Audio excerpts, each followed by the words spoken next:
Hello students. बेटा इस class के अंदर हम लोग क्या पढ़ने वाले हैं? इस क्लास के अंदर हम चैप्टर नंबर 3 मैट्रिक्स पढ़ने वाले हैं, जिसे हिंदी में हम क्या बोलते हैं बेटा? आव्यूह बोलते हैं। और ये जो हमारी क्लास है आज की, ये किसके लिए? क्लास 12 के बच्चों के लिए हो रही है बेटा, जो आरबीएससी बोर्ड के हैं, राजस्थान बोर्ड के और हिंदी मीडियम के हैं। इंग्लिश मीडियम की क्लास अलग से बनाई गई है बेटा, उसको आप दूसरी प्ले लिस्ट में जाकर देख सकते हैं, जो बच्चे इंग्लिश मीडियम के हैं। और सीबीएसई बोर्ड के स्टूडेंट के लिए भी मैंने अलग से प्ले लिस्ट बना रखी है, तो वहां जाकर के आप सीबीएसई बोर्ड के बच्चों का प्ले लिस्ट भी देख सकते हैं बेटा। तो इस क्लास के अंदर हम क्या पढ़ने वाले हैं? मैट्रिक्स या फिर आव्यूह। तो सबसे पहला हमारे दिमाग में बात आती है कि ये होता क्या है, इसकी डेफिनेशन क्या होती है, इसकी परिभाषा क्या होती है। तो देखो बेटा, इसको बहुत ही आसान तरीके से समझा जा सकता है कि जैसे कक्षा के अंदर हम लोग बैठते हैं, हमारी क्लास में बेंचेस लगी हुई होती है, उस हर बेंच पर, तो यानी वो एक पंक्ति हो गई, उस एक पंक्ति के अंदर कुछ बच्चों को बैठा दिया, फिर पीछे दूसरे बच्चों को, फिर तीसरे बच्चों को, तो ऐसा व्यवस्था को हम क्या बोलते हैं? आव्यूह बोलते हैं बेटा। ठीक है, उसमें पंक्तियां हो रही है और पीछे बच्चे जो बैठते जा रहे हैं वो एक स्तंभ बन रहे हैं बेटा, कॉलम बनते जा रहे हैं। ठीक है, और भी एग्जाम्पल होते हैं बेटा इसके, जैसे अगर कोई बच्चा पिक्चर हॉल में जाता है, मूवी देखने मॉल में जाता है, हॉल में जाता है, तो वहां पर क्या होता है बेटा? ऐसे कुर्सियां बनी रहती है, एक के पीछे एक के पीछे एक, तो वो वाला जो व्यवस्था होती है वो भी क्या कहलाती है? आपका आव्यूह कहलाती है, जिसे हम मैट्रिक्स कहते हैं बेटा। ठीक है, तो परिभाषा क्या होगी? मान लीजिए मेरे पास टोटल mn अवयव है, जैसे 20 अवयव है, तो 20 अवयव को मैं कैसे लिख सकता हूँ? 4x5 या 5x4। तो मैंने क्या बोला कि mn अवयव है हमारे पास। क्या है? mn अवयवों को mn अवयवों का m पंक्तियों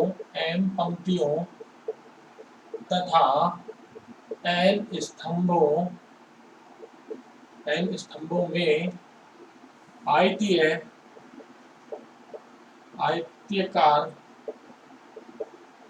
विन्यास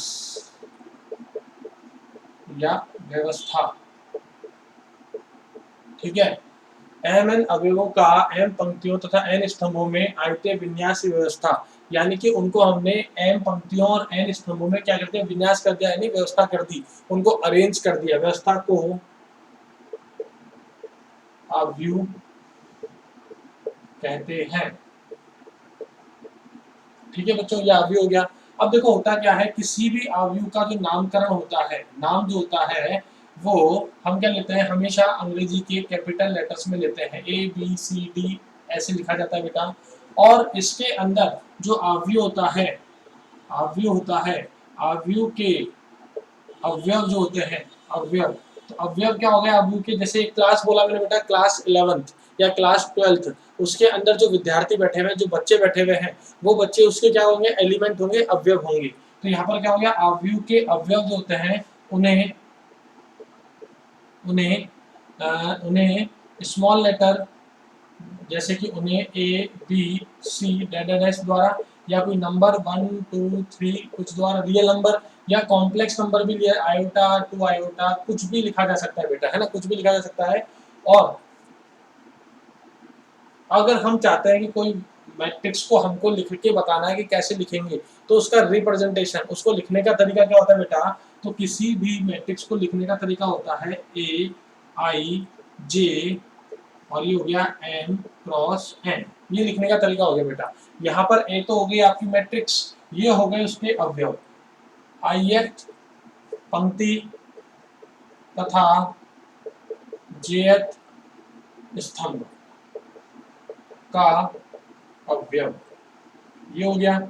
और मैट्रिक्स के अंदर यहाँ पर जो m है, ये होगी बेटा पंक्तियों की संख्या, पंक्तियों की संख्या क्या होगी बेटा? हमारे पास ये जो m आ रहा है वो क्या होगी? पंक्तियों की संख्या होगी। और जो ये n है बेटा, वो क्या हो जाएगा बेटा? हमारे पास स्तंभों की संख्या, स्तंभों की संख्या। ठीक है बच्चों, तो समझ में आया कि किसी भी मैट्रिक्स का निरूपण यानी कि रिप्रेजेंटेशन, लिखने का तरीका ये होता है। ठीक है, इस प्रकार से मैट्रिक्स को लिखा जाता है बेटा। ठीक है, चलिए इसको कॉपी कर लीजिए, फिर आगे बढ़ते हैं बेटा हम लोग। ठीक है बेटा, कॉपी कर लिया आप लोगों ने, अब आगे देखते हैं। तो किसी भी मैट्रिक्स का निरूपण इस तरह से होता है बेटा, A बराबर बॉक्स में AIJ m क्रॉस n। यहाँ पर m क्या होता है? पंक्तियों की संख्या, n क्या होता है? स्तंभों की संख्या, और AIJ क्या होते हैं? उसके अंदर के अवयव। तो अवयवों को लिखने का तरीका क्या होता है बेटा? AIJ मतलब ith जो हमारा पंक्ति है और jth हमारा स्तंभ है, उसका अवयव इसके अंदर लिखा जाता है बेटा। ठीक है, अब इसके अंदर एक आता है कि अवयव का क्रम क्या है, ऑर्डर क्या है उसका मैट्रिक्स का। तो बेटा क्या होता है क्रम? जो इसके अंदर पंक्तियों की संख्या होती है गुणा स्तंभों की संख्या होती है वही उसका क्रम कहलाता है बेटा, ठीक है। क्या कहलाता है? क्रम कहलाता है। तो अगर हमें कोई बोलता है कि m क्रॉस n का अवयव हमें बनाना है बेटा, m क्रॉस n का अवयव हमें बनाना है, तो हम उसको कैसे बनाएंगे बेटा? जैसे हमने लिख रखा है a बराबर, तो बेटा यहाँ पर क्या होगा, अब देखिए यहाँ पर अगर मैंने बोल दिया कि इसके अंदर m तो क्या है, पंक्तियां हैं, और n क्या है बच्चों, स्तंभ है। m पंक्तियां हैं और n स्तंभ है। तो कैसे लिखेंगे बेटा? देखो, सबसे पहले आएगा A11। A11 का मतलब क्या होगा बेटा? पहली पंक्ति और पहला स्तंभ हो गया, ठीक है। फिर उसके बाद हमने क्या किया, पंक्ति को फिक्स कर दिया, तो यहाँ पर हो गया A11, फिर A12, फिर A13, ऐसे चलता जाएगा। और लास्ट में कहाँ तक जाएगा बेटा? कितने स्तंभ हो रहे हैं? n स्तंभ। तो ये हो जाएगा हमारे पास A1n, यहाँ तक जाएगा बेटा। फिर दूसरी पंक्ति आ जाएगी तो क्या होगा, A21, A22, A23 डैश, फिर कहाँ जाएगा बेटा? A2n। इसी प्रकार से ये नीचे जाता रहेगा। और यहाँ पर लास्ट में कौन सी पंक्ति है? लास्ट पंक्ति कौन सी है? m पंक्ति। तो लास्ट में आ जाएगा M1, फिर AM2, फिर AM3 डैश, लास्ट का स्तंभ क्या है बेटा? AMN, यहाँ से डैश। तो क्या होता है बेटा कि जो हमारे पास m क्रॉस n का अवयव होता है उसको लिखने का तरीका होता है बेटा ये, ठीक है। जैसे कि उदाहरण के लिए उदाहरण लेते हैं बेटा, हम लोग एग्जांपल लेते हैं। आपको बोला जाए कि 2 क्रॉस 2 के मैट्रिक्स की बात करी जाएगी, 2 क्रॉस 2 का अवयव बनाना है, तो बेटा कैसे बनाओगे? इसमें कुल अवयवों की संख्या, तो यहाँ पर मैं लिख सकता हूँ कि mn अवयव जो है, यहाँ पर कुल अवयवों की संख्या, कुल अवयवों की संख्या, अवयवों की संख्या। तो ये तो बेटा साफ साफ दिख रहा है कि m इंटू n ही होगा, शुरुआत में हमने mn अवयव भी लिए थे, ठीक है। तो अगर इसमें पूछते हैं तो कुल अवयवों की संख्या कितनी हो जाएगी बेटा? 4 हो जाएगी। और इसको लिखने का तरीका क्या होगा बेटा? a बराबर A11, A12, A21, A22, और यहाँ पे आ जाएगा 2 क्रॉस 2। तो यहाँ पर क्या हुआ बेटा कि दो पंक्ति है और दो ही स्तंभ है, तो दो पंक्ति और दो स्तंभ है, तो 1 1 1 2 2 1 2 2, ठीक है बेटा। इसी तरह से हमारे से किसी भी क्रम की अगर अवयव बनाने को कहा जाएगा तो हम इसी प्रकार से उसको बना लेंगे बेटा, ठीक है बच्चों। चलिए कॉपी कीजिए, फिर आगे बढ़ते हैं। मान लीजिए बेटा हमको बोला जाए कि हमें a इज इक्वल टू, ये बोल रखा है Aij और m क्रॉस n है, तो मैंने 2 क्रॉस 2 का मैट्रिक्स तो आपको बता ही दिया कैसा बनेगा बेटा। a is equal to A11, A12, A13, A11, A12, फिर ये आएगा 2 A21, A22, ठीक है। और ये हो जाएगा 2 क्रॉस 2 का। अगर आपसे बोला जाए कि 2 क्रॉस 3 का बताइए क्या होगा, तो क्या होगा बेटा? यहाँ पर कैसे करेंगे, दो पंक्ति होनी चाहिए, ठीक है। तो A11, A12 और A13, तीन स्तंभ जाना है तो 3 तक जाएगा। फिर उसके बाद क्या होगा, दूसरी पंक्ति A21, A22, A23, और ये हो जाएगा 2 क्रॉस 3। अब मान लीजिए आपसे बोला जाए कि 3 क्रॉस 3 का अवयव बताओ क्या हो, कैसे बनाएंगे? तो बेटा 3 क्रॉस 3 में क्या होगा, 3 तो पंक्ति होगी और 3 ही स्तंभ होंगे। 3 तो क्या होगी, पंक्ति, और 3 ही क्या होंगे बेटा? स्तंभ होंगे। तो पहली पंक्ति में A11, A12, A11, फिर A12, A13, फिर A21, A22, A23, फिर A31, A32, A33, और ये हो जाएगा 3 क्रॉस 3 का आपका मैट्रिक्स हो जाएगा बेटा, ठीक है। तो इस तरह से किसी भी प्रकार की मैट्रिक्स को, किसी भी क्रम की मैट्रिक्स को हम लोग बना सकते हैं बेटा, ठीक है। चलिए इसको भी कॉपी कीजिए, फिर इसके ऊपर किस प्रकार के प्रश्न बनते हैं उसको देखेंगे बेटा हम लोग, ठीक है बच्चों। ठीक है बेटा, तो हमने देख लिया कि अवयव क्या होता है, मैट्रिक्स क्या होता है, और उसका क्रम क्या होता है। अब हम देखते हैं यहाँ पे अवयव के प्रकार, अवयव के प्रकार, ठीक है। क्वेश्चंस को हम एक साथ करेंगे बाद में, ठीक है। तो पहले हम देखते हैं अवयव के प्रकार, कितने टाइप के, कितने प्रकार के अवयव या मैट्रिक्स होते हैं बेटा, ठीक है। तो हम स्टार्ट करते हैं। पहला, पंक्ति अवयव। पंक्ति अवयव, तो नाम से ही पता लग रहा है बेटा, पंक्ति अवयव का मतलब क्या हुआ, ऐसा अवयव जिसके अंदर केवल और केवल एक पंक्ति हो। तो हम क्या लिखेंगे, ऐसा अवयव, ऐसा अवयव जिसमें केवल एक ही पंक्ति हो, क्या कहलाएगा हमारा, पंक्ति अवयव, पंक्ति अवयव कहलाता है, ठीक है बच्चों। जैसे उदाहरण के लिए एग्जांपल लेते हैं हम लोग, तो हमने लिखा a इज इक्वल टू 1 2 3 5। तो यहाँ पर अगर पंक्ति देखी जाए तो एक ही पंक्ति है और स्तंभ कितने, 3 है। तो ये क्या हो गया बेटा हमारा, एक पंक्ति आव्यूह हो गया। ठीक है बच्चों। फिर दूसरा आता है बेटा हमारे पास स्तंभ आव्यूह। स्तंभ आव्यूह, तो यहाँ पर भी नाम से पता लग रहा होगा आप सभी को, स्तंभ आव्यूह का मतलब क्या हो बेटा, ऐसा आव्यूह जिसके अंदर केवल और केवल एक ही स्तंभ हो।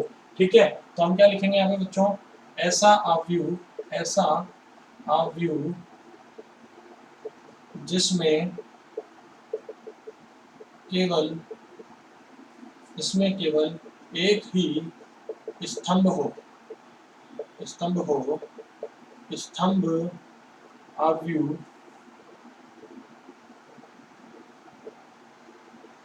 कहलाता है। यहाँ उदाहरण देखते हैं बेटा इसका। मान लीजिए b इज इक्वल टू लिखा हुआ है 1 2 3। तो यहाँ पर देखिए एक ही स्तंभ है, स्तंभ एक ही है, पंक्तियां कितनी होगी, 1 2 3। तो इसका क्रम क्या हो जाएगा, 3 क्रॉस 1। ठीक है बेटा, आई क्या बात समझ में। तो पहला है पंक्ति आव्यूह, दूसरा है स्तंभ आव्यूह। ठीक है बच्चों, इसको कॉपी कीजिए, फिर इसके बाद अगला करते हैं बेटा हम लोग। ठीक है बच्चों, अब तीसरा आता है बेटा हमारे पास शून्य आव्यूह। शून्य आव्यूह, शून्य आव्यूह का मतलब क्या हो बेटा, ऐसा आव्यूह, ऐसा आव्यूह जिसके प्रत्येक अवयव, जिसके प्रत्येक अवयव शून्य हो, शून्य हो, शून्य आव्यूह कहलाता है।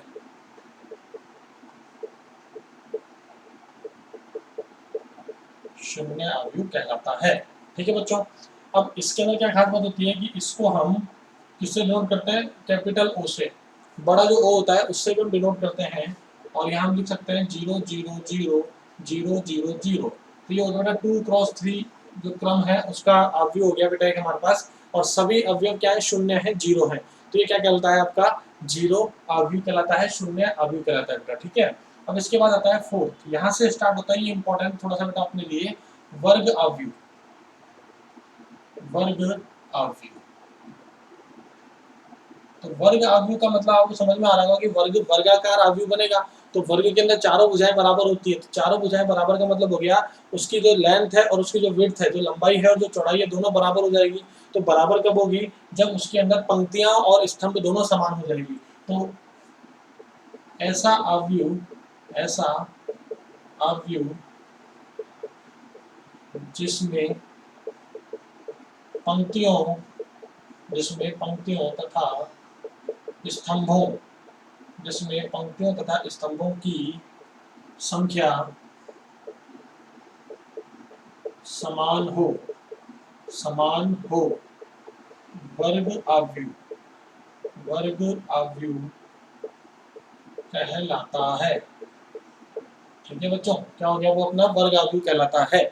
और इसके अंदर क्या होता है, मैंने क्या बोला, पंक्तियों और स्तंभों की संख्या क्या होती है, समान होती है, यानी कि m बराबर n हो जाएगा। ठीक है बेटा, m बराबर n हो जाएगा।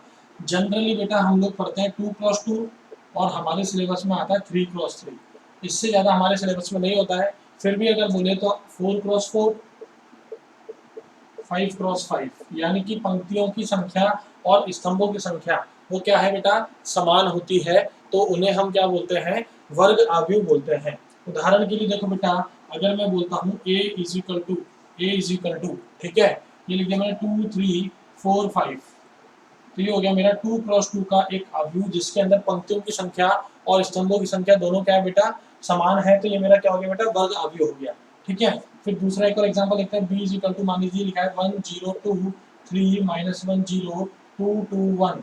तो बेटा ये क्या हो गया हमारे पास, यहाँ पर क्या हुआ, एक पंक्ति, दो पंक्ति, तीन पंक्ति, R1 R2 R3, तीन पंक्तियां होगी बेटा। इसी प्रकार C1 C2 C3 तीन स्तंभ हो जाएंगे। तो ये हो गया बेटा हमारा 3 क्रॉस 3 का एक आव्यूह हो जाएगा बेटा। इन्हें क्या बोलेंगे, वर्गाकार आव्यूह। आपको नीचे नहीं दिख रहा है, थोड़ा ऊपर लिख देते हैं बेटा।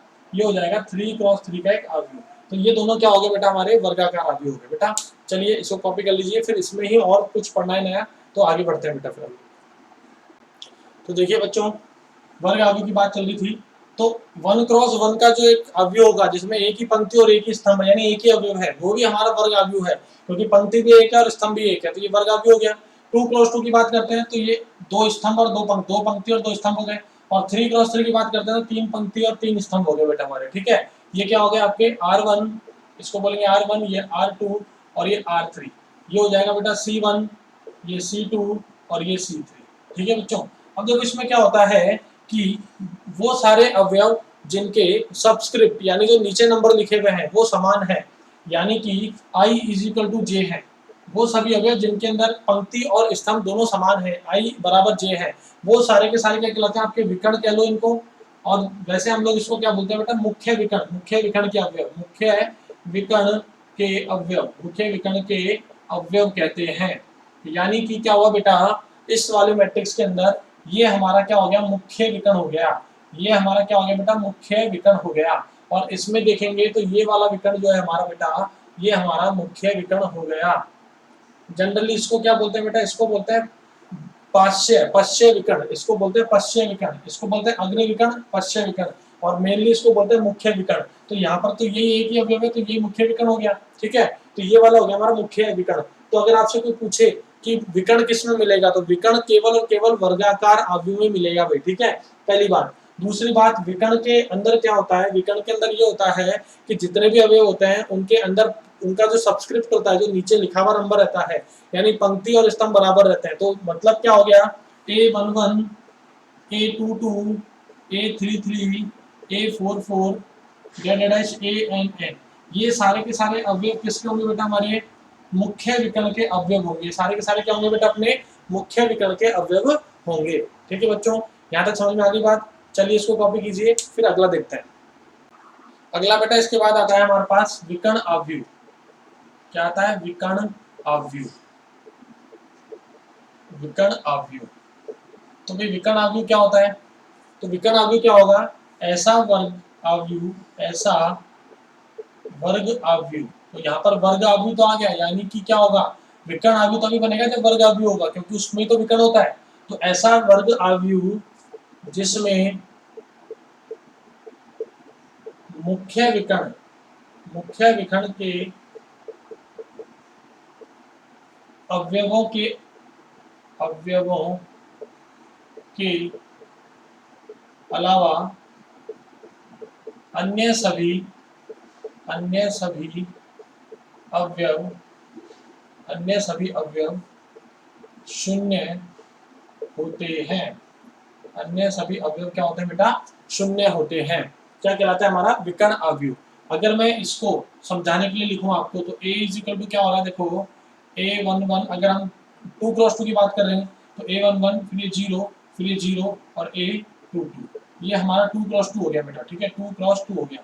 और अगर 3 क्रॉस 3 की बात करता हूँ तो क्या हो जाएगा बेटा, A11 0 0 0, A22 0 0 0, A33। तो यहाँ पे बाकी सारे अवयव 0 हैं, लेकिन मुख्य विकर्ण के अवयव 0 नहीं है, ठीक है। तो अगर जनरली मैं इसको मैथमेटिकल लिखना चाहूँ तो क्या लिखूंगा कि Aij is not equal to 0 for all I is equal to j, और Aij is equal to 0 for all I is equal to I is not equal to j।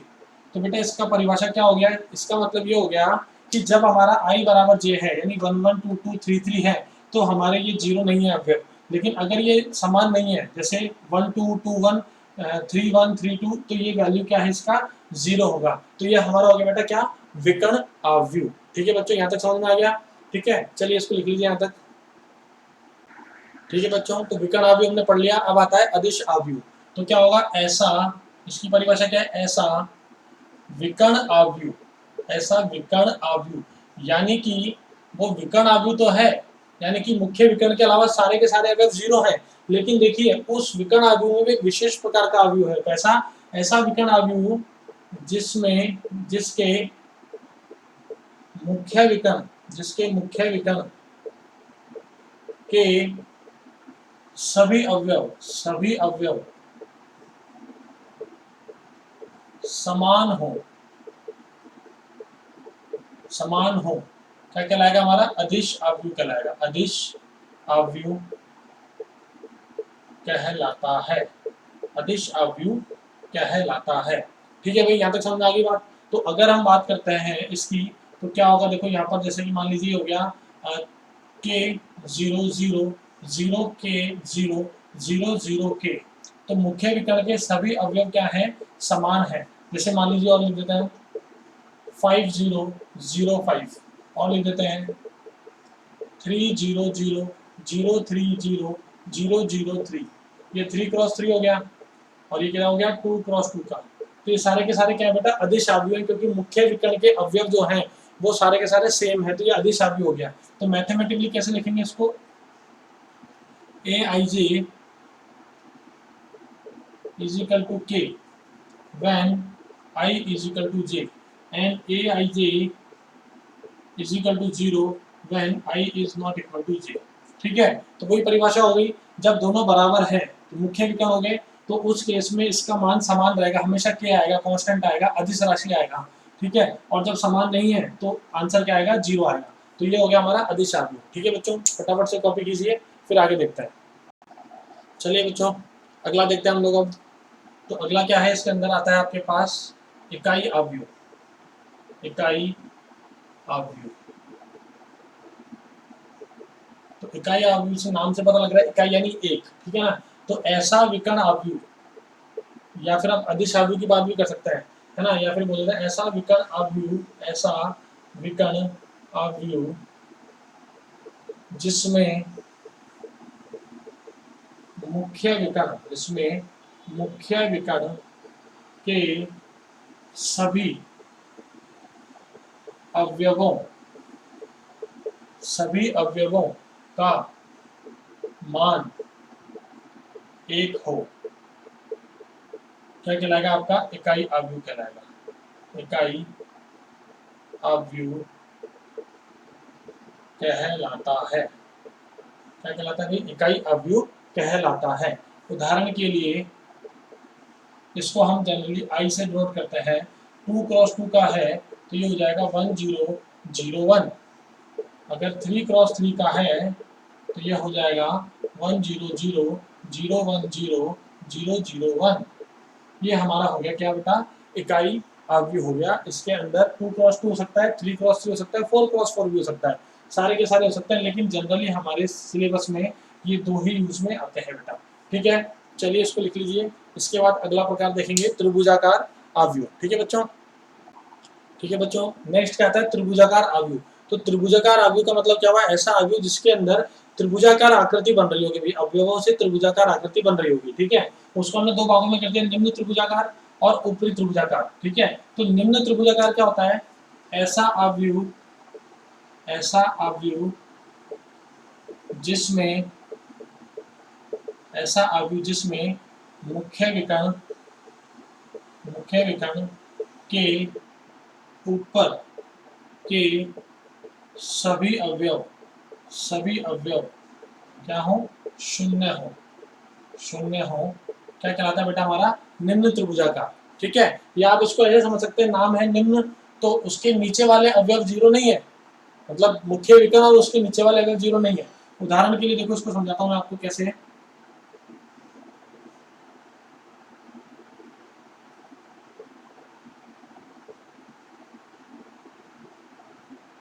ये ले लीजिए। ठीक है, अब देखो ये तो हमारे पास क्या है, वर्ग अवयव है, 3 क्रॉस 3 का है, तो ये मुख्य विकर्ण क्या है, ये वाला है। चलिए इसको और कुछ ले लेते हैं, हम लोग यहाँ 3 ले लेते हैं। ठीक है, ये मुख्य विकर्ण बन रहा है हमारा, ये मुख्य विकर्ण बन रहा है। तो इस मुख्य विकर्ण के ऊपर कौन कौन से अवयव है, एक ये अवयव है, एक ये अवयव है और एक ये अवयव है। तो अगर इनका मान 0 होता है तो ये क्या कहलाता है आपका, निम्न त्रिभुजाकार। क्योंकि इसको देखो, ये अगर ऐसे लाइन खींचता हूं मैं तो ऐसा कुछ त्रिभुज जैसी आकृति बन रही है बेटा, कुछ त्रिभुज जैसी आकृति बन रही है, इस मुख्य विकर्ण के नीचे त्रिभुज जैसी आकृति बन रही है, तो ये हो गया निम्न त्रिभुजाकार। ठीक है, उसी तरह से आपका ऊपरी त्रिभुजाकार क्या हो जाएगा बेटा, ऊपरी त्रिभुजाकार क्या हो जाएगा, ऐसा अवयव, ऐसा अवयव, ऐसा अवयव जिसमें, जिसमें मुख्य विकर्ण, जिसमें मुख्य विकर्ण, जिसमें मुख्य विकर्ण के नीचे के सभी अवयव क्या होंगे बेटा, शून्य हो, शून्य हो, क्या कहलाएगा आपका, ऊपरी त्रिभुजाकार अवयव कहलाएगा। उदाहरण के लिए देखो, इसमें उदाहरण देखते हैं वापस से, तो आप तो एक बार समझने के 3 2 1 2 1 3 0 1 2 ये ले लिया आपने मान लीजिए, ठीक है। या वापस से क्या है आपका 3 क्रॉस 3 का एक वर्गाकार अवयव है, तो मुख्य विकर्ण कौन सा है, ये है। इसके नीचे के सभी अवयव शून्य कर दो, ये तो शून्य है, इसके नीचे के सभी अवयव शून्य कर दो, तो ये दोनों भी शून्य कर दो आप, ये भी शून्य और ये भी शून्य। तो देखो इसके अंदर क्या हो रहा है बेटा, ऐसे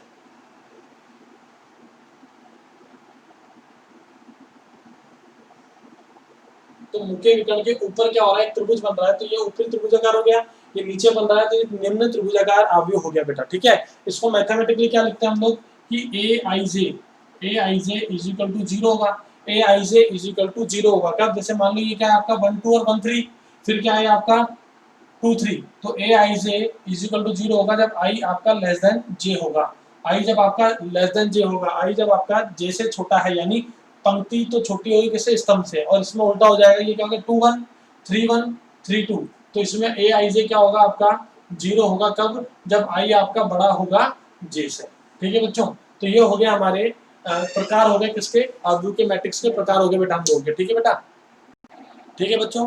तो ये हमारे क्या हो गया है, यहाँ पर मैट्रिक्स के प्रकार हो चुके हैं हमारे, ये कितने कितने प्रकार की मैट्रिक्स, क्या क्या मैट्रिक्स होती है बेटा, ठीक है। इसके बाद अगली क्लास के अंदर देखेंगे बेटा हम लोग, और इसके अंदर क्या पढ़ना है हमें, इसके क्या ऑपरेशंस होते हैं वो बाद में देखते हैं हम लोग, ठीक है। तब तक आप सभी अपना ध्यान रखिए बेटा।